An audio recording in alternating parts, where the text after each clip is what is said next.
केंद्रीय बजट में गांव, किसान, महिला, नौजवान समेत समाज के लोगों को समग्र विकास का संकल्प, हर क्षेत्र में आत्मनिर्भर बनाने की दृष्टि और वंचित को वंदना से मुक्त कराने का रोड मैप है। ये राजमहल विधायक अनंत ओझा ने प्रेस कॉन्फ्रेंस कर कहा। उन्होंने इस बजट को युवाओं और महिलाओं के लिए ड्रीम वाला बजट बताया। उन्होंने कहा कि केंद्र सरकार की बजट भारत को 5 ट्रिलियन की इकोनॉमी बनाने के साथ 2047 तक विकसित राष्ट्र बनाने के लिए रोड मैप है। ये बजट देश के सभी वर्गों के विकास, उन्नति को समर्पित है। उन्होंने कहा कि युवाओं के लिए 5 स्कीम के साथ 1 करोड़ युवाओं को इंटर्नशिप की व्यवस्था, रोजगार सृजन की प्रोत्साहन देने के लिए 3 स्कीम, सेक्टर से जुड़े हुए 1.52 लाख करोड़ रुपए के प्रावधान 10 लाख से बढ़ाकर 20 लाख की गई, जो कि नए भारत की परिकल्पना वाला बजट है। श्री ओझा ने कहा कि इस बजट में जनजातीय समुदाय के लिए प्रधानमंत्री जनजातीय उन्नत ग्राम अभियान की शुरुआत की जाएगी। इस योजना में 63,000 गाँव में 5 करोड़ जनजातीय लोग लाभान्वित होंगे। खासकर बड़ी संख्या में झारखंड के जनजातीय समाज को इसका लाभ मिलेगा। मौके पर भाजपा नेता चंद्रभान शर्मा, गौतम यादव मौजूद थे। आप सभी के साथ देश के यशस्वी प्रधानमंत्री नरेंद्र भाई मोदी जी के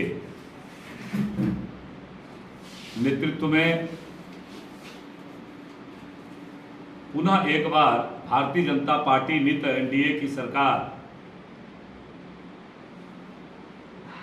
ऐतिहासिक तीसरे कार्यकाल के लिए देश के जनमानस ने चुना है।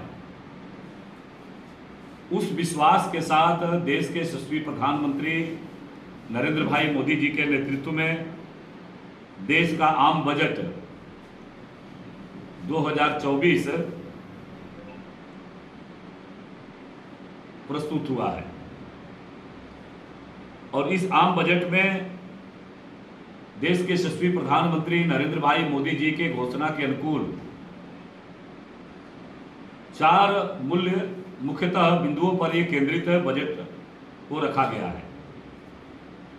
गरीब, महिला, युवा शक्ति और हमारे अन्नदाता किसान भाई, जहां एक और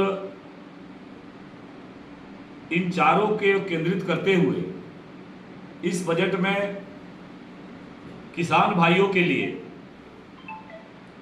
उनके न्यूनतम समर्थन मूल्य की घोषणा करके और लागत पर कम से कम 50% मार्जिन देने का जो माननीय प्रधानमंत्री जी ने घोषणा किया था, वो इस बजट के माध्यम से उन्होंने समाहित करने का काम किया है। वहीं प्रधानमंत्री गरीब कल्याण अन्न योजना को आने वाला 5 वर्षों तक बढ़ाने की दिशा में उन्होंने काम किया है, जिसके माध्यम से देश के 80 करोड़ परिवार इससे आच्छादित होने का काम करेंगे। यह बजट गांव, गरीब, मजदूर, किसान, नौजवान को केंद्रित करके और उनके समर्पण के लिए इस बजट को केंद्रित करके रखा गया है। जहां एक और इस बजट में रोजगार, कौशल प्रशिक्षण, एमएसएमई और मध्यम वर्ग पर इस बजट को केंद्रित करके रखा गया है। वहीं रोजगार और कौशल प्रशिक्षण, अन्य अवसर उपलब्ध कराने के लिए प्रधानमंत्री की 5 योजनाएं और पहलों को पैकेज की घोषणा की गई है और इस 5 वर्ष की अवधि में 4 करोड़ युवाओं को लाभ होने की दिशा में इस बजट में समाहित किया गया है। वर्ष की अवधि में 20 लाख युवाओं को कौशल प्रशिक्षण दिया जाएगा और उसके साथ ही साथ नए 1000 औद्योगिक प्रशिक्षण संस्थान को अपग्रेड करके ताकि अधिक से अधिक युवाओं को रोजगार का अवसर प्राप्त हो। वहीं उच्चतर शिक्षा में 10 लाख रुपए तक के ऋण की वित्तीय सहायता प्रदान की जाएगी और प्रत्येक वर्ष 1 लाख विद्यार्थियों को प्रत्यक्ष रूप से ऋण की राशि के 3% वार्षिक छूट के साथ उनको उपलब्ध कराया जाएगा।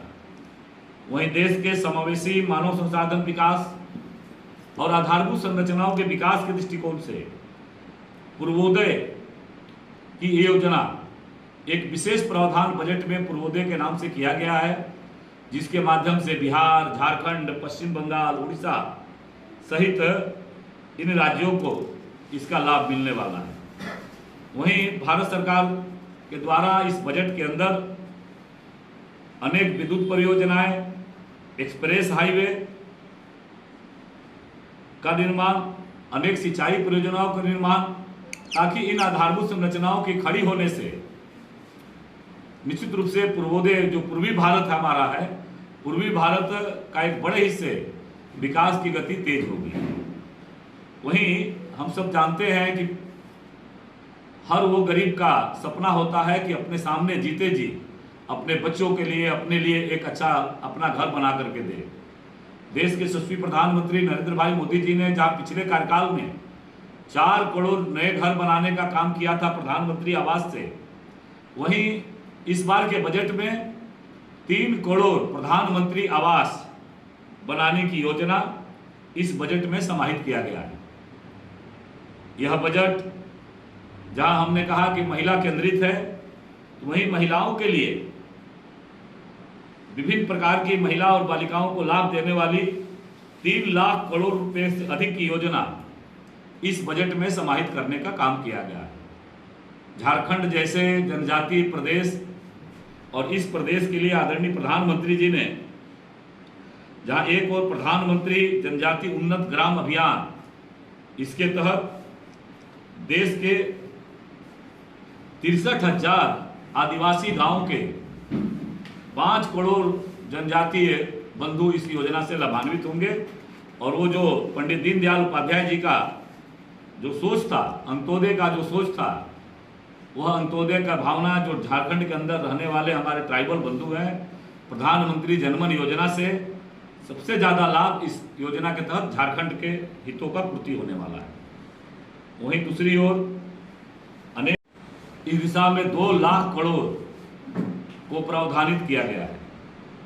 वहीं रोजगार और कौशल प्रशिक्षण के लिए 1 करोड़ 48 लाख करोड़ रुपए का प्रावधान किया गया है। इससे समझ सकते हैं कि आने वाला जो वर्ष है, आने वाला जो समय है, इस वर्ष में युवाओं को कौशल विकास के दिशा में प्रधानमंत्री जी का फोकस रखा गया है। वहीं दूसरी